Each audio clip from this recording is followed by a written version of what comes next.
Alright.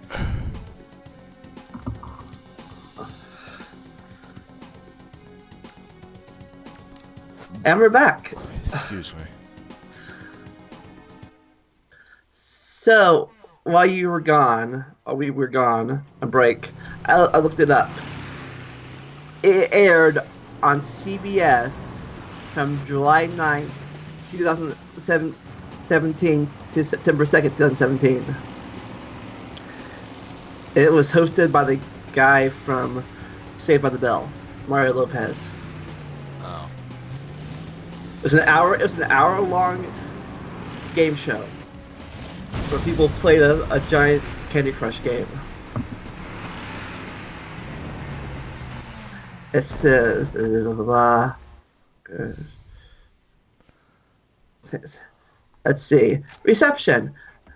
The Verge consider Candy Crush to be an unimaginated train wreck that's making out the lasting popularity of its lead-in, Big Brother, to say blah blah blah blah blah. Apparently, people say it's game show shucked. No wonder it lasted only 2 months.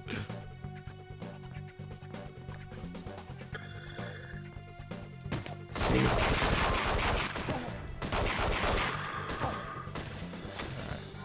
First, let's get our badass silencer. It says, at this time, there is no word on if the series has been renewed. I doubt it's going to be. Better not, because Candy Crush is a freaking fad. It's basically the king. The company that developed the game is king, and they certainly are a king. They're the king of making pay-to-win games, because I played Candy Crush for like 60 levels, and the levels got so impossible and randomized that it just looks like they want you to buy those freaking packs that let you make more moves. I know. I played for a while, and then, but I never bought it. It's the point of you have to buy stuff to play a game. You know, it's no point of playing the game. You can't play on your skill alone. Oh, I somehow saved the hostage. Oh my god. Wait. And this is hostage release. Uh-oh. But what gets me isn't the thing. It's the channel. This is the same channel that brings you Price is Right and other like Price is Right. One of the best game shows ever, still in my opinion at least. Yeah, I haven't watched it in years though, but still I used to like Price is Right when I was younger. But this is the same, and like other good game shows that I've seen in the past. But now Candy Crush, hooray! Let's put down the same pedestal as other good game shows that have been around forever. And they're still around because they work. Like Wheel of Fortune, Price is Right. Spear gun. So what is this now? The Deadpool? Jeopardy, Family Feud. Those are game shows. And by the way, when I say the Deadpool, I don't mean Deadpool, the Marvel character. I mean the final movie in the Dirty Harry series. Another connection, because I know my gram liked watching a Clint Eastwood movie, In the Line of Fire. I guarantee you that if she was around when I got my Dirty Harry Blu-ray collection, she would have watched that too. Yeah, speaking of game shows, I actually used to play Price is Right when I was little. I used to play the host of it, and my family be the contestants and stuff. At Christmas time, I'm like, all of us together, I'm like, okay, it's your turn now. You play now. I was gonna be a game show host when I grew up. That's one of my goals when I was a kid. Like, I'm gonna be a game show host. That was your career path as a kid that you wanted to do? One of them. Wow. Sure hell wasn't McDonald's worker. I'll tell you one thing. I don't know why. When I was a kid, I don't know why. I was always very self-centered, and I wanted to be an actor in either plays or movies. Like, anytime a school play was announced, I would want to try out for it, but then my dad told me I wasn't good enough, and since this was elementary school, middle school shnick, he certainly was right. Yeah. I was back then, I wouldn't be that, because I was camera shy back then. I hate being in front of starting from middle school, starting middle school me, started being camera shy. I hated being in front of the camera. It wasn't until like 2009 when I started making YouTube videos when I got over my camera shyness. So for like about 15 years I was camera shy and get behind the camera instead of front of it. It was like I said, it wasn't until the last 6 years that I got over my camera shyness. Meanwhile, this game's more complex than GoldenEye for one specific reason. There's a jump button. Ooh, and you missed. I know I missed. I'm trying to get over there to get the body armor. See. I also wanted to be a teacher for a while. I wanted to be a church pastor for a bit. Yeah. Church youth pastor for my church, for a church, whatever. And I still want to be a writer / author of a book. I'm still working on it. Well, thankfully, to become a writer, all you have to do is just write something and get it published. Yeah.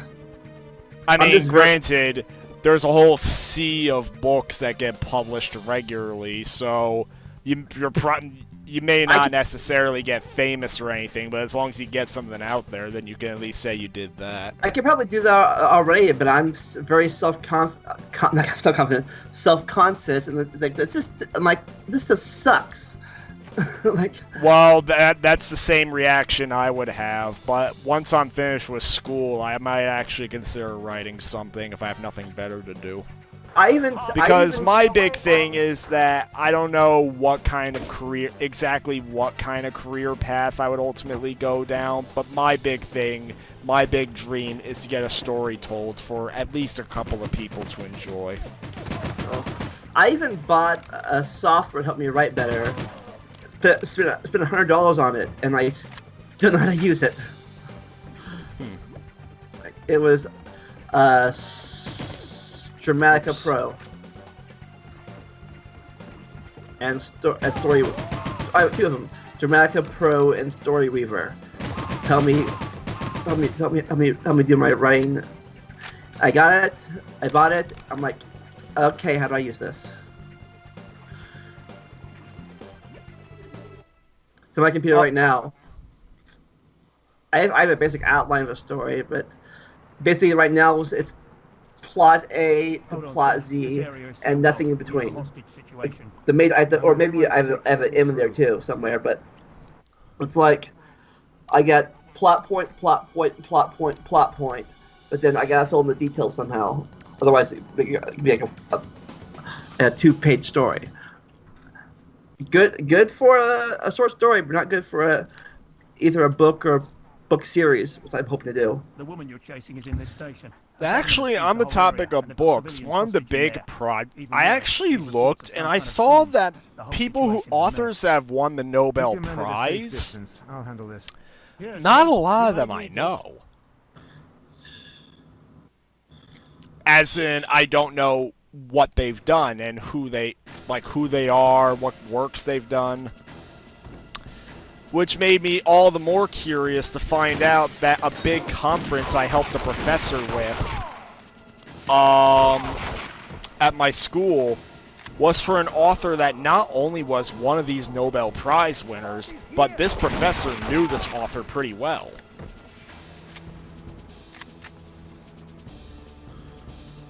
Ah, interesting. Yeah. So I took part in something a little massive. Hey, maybe one of these days you and me can co-author a book together. Do what? Maybe one of these days you and me can co-author a book together. Maybe, like if you want to help me in my little story thing, because I envision it as a whole franchise with lore and everything. So do I. Like I said, I have a whole plot point developed, like a whole timeline in my head of my thing. Yeah, I have the same thing with me, except my timeline spans hundreds of years. Like, without explaining it too much, I actually have 4 potential arcs that take place in different time periods. Alright, save some hostages. The first one would take place basically in modern day. The second one would take place not long after the first one and follow a set of characters that were basically sort of villains in the original arc and now are basically trying to redeem themselves. Think Suicide Squad, except they actually turn good in the end.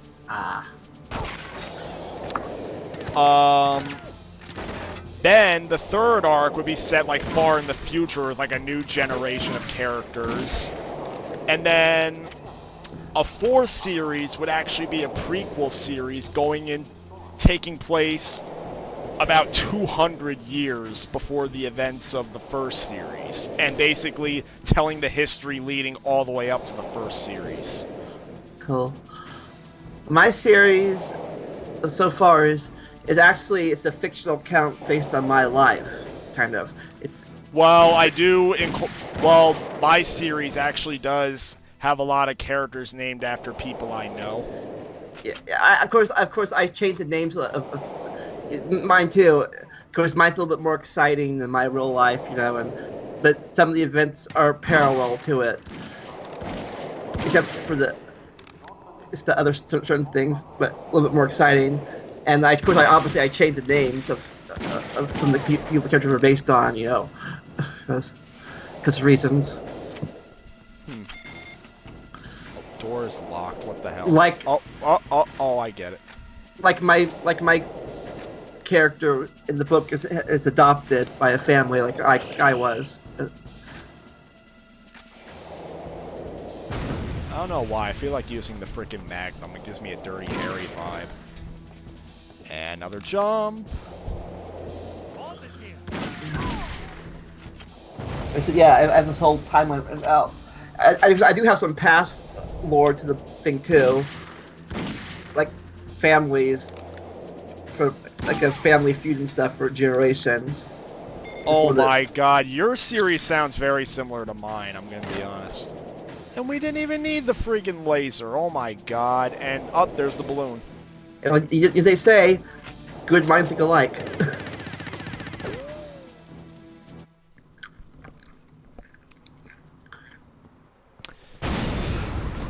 Whoa!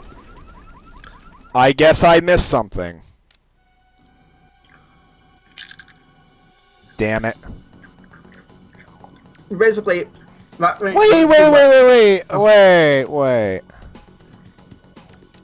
Try that one more time. Level again? Yeah, there was a bomb I was supposed to defuse and I missed it. Oh no. But anyways, basically, there's these 3 families that... Your idea is sounding very similar to mine, I swear to God. I didn't plan this, viewers. Vandalia just happened to think of his. I've been working on this thing for years, since the 90s, but early 90s. Oh, the 90s. My idea only. If you can believe it, my idea actually kind of evolved from the shitty RPG. Only I took original characters that existed in the shitty RPG and basically evolved them into something that had nothing to do with the shitty RPG. But anyways, these 3 families are supposed to be guarding this very dangerous prisoner. But then alright, now your idea is sounding more original. But then they start feuding along each other, fighting each other. What's made the prisoner, eventually able to escape because no one was guarding the prison. So now that later on, their descendants have to either put together over their differences and recapture and either kill or recapture the prisoner, like hundreds of years later. Yeah, mine is completely different. Well, first we'll have to find the stupid bomb.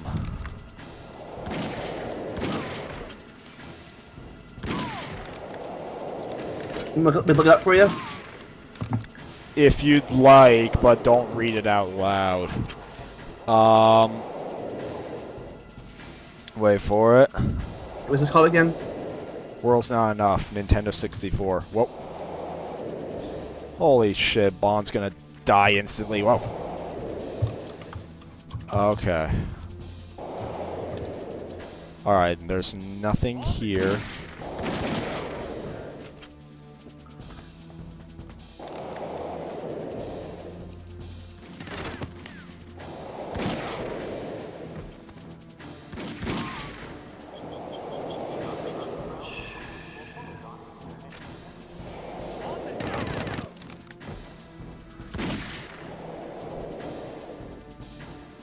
This is mission 3. This is mission 4. What? Mission 4? Oh my god. You know, let's just find where this bomb is. Oh my god. Oh.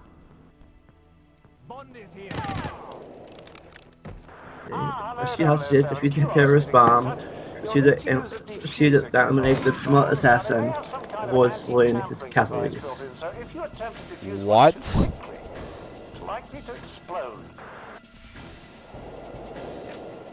What'd you say? It says, rescue the hostages, defuse the terrorist bomb, pursue but don't eliminate the female assassin, avoid I know that part. Avoid civilian casualties. And that's what got me to fail here. So I just wandered into this bathroom and there was a civilian inside a frickin'...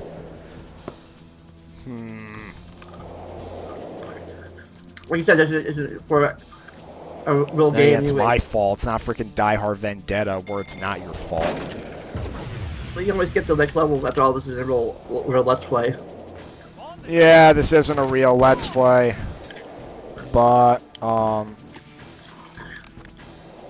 yeah, you know what?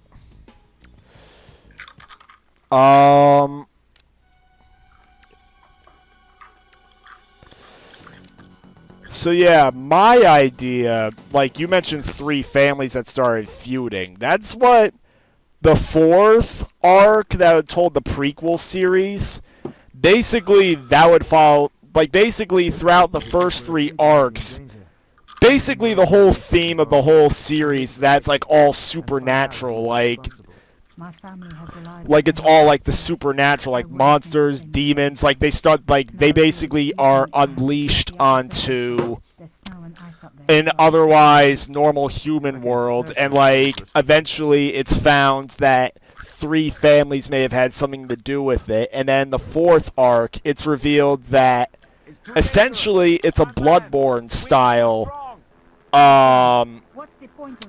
universe where these 3 families are among many nobles that hunt the creatures down and basically keep society civil.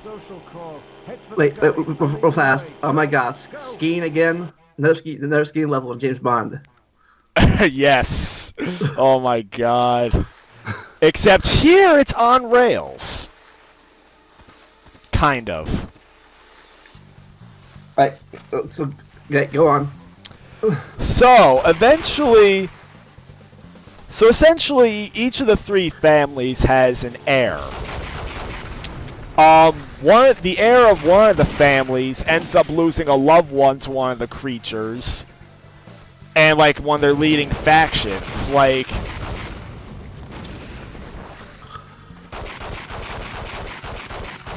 And he ends up.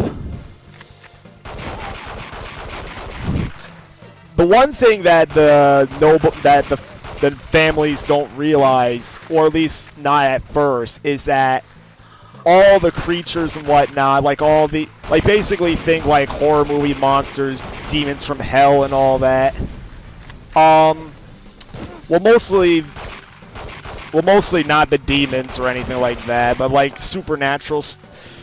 Well, it's kind of hard to describe, but basically some of the civilizations of creatures are actually more civilized than they were led to believe.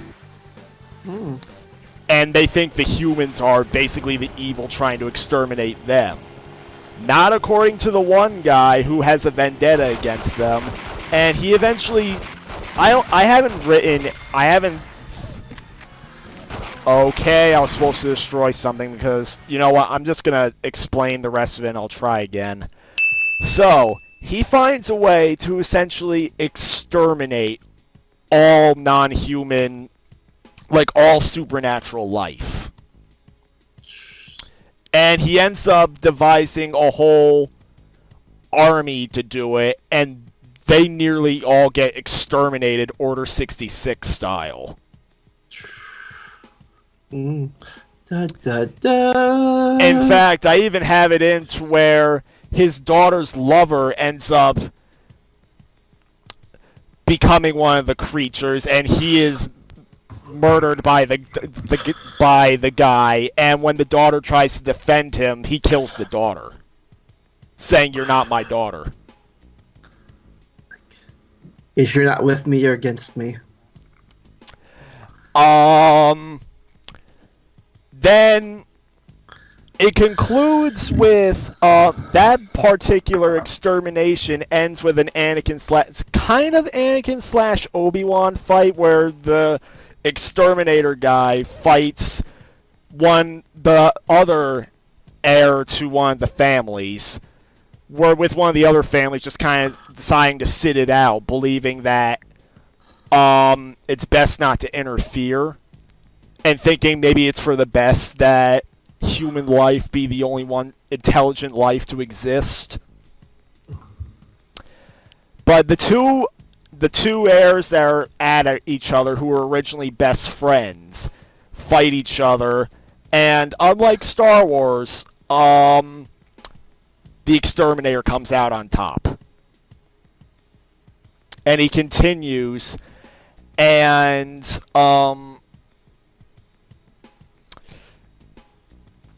then eventually a descendant of one of the main characters from the first arc of this series, like basically, eventually the exterminator guy's dealt with, and he tries to bring about, basically unleash hell on Earth, more or less, and then for like the next, like all the three families thing, where it's like, oh, keeping things in check, that was like early 1800s, like towards the end of the 1800s, and then for another 100 years, it's basically the three of them secretly being at war with each other. Eventually, the family decided to sit in the sidelines, is wiped out completely during World War II. And the descendant of the guy who lost the aforementioned fight eventually researches his family history when the family decides to not get involved in it anymore.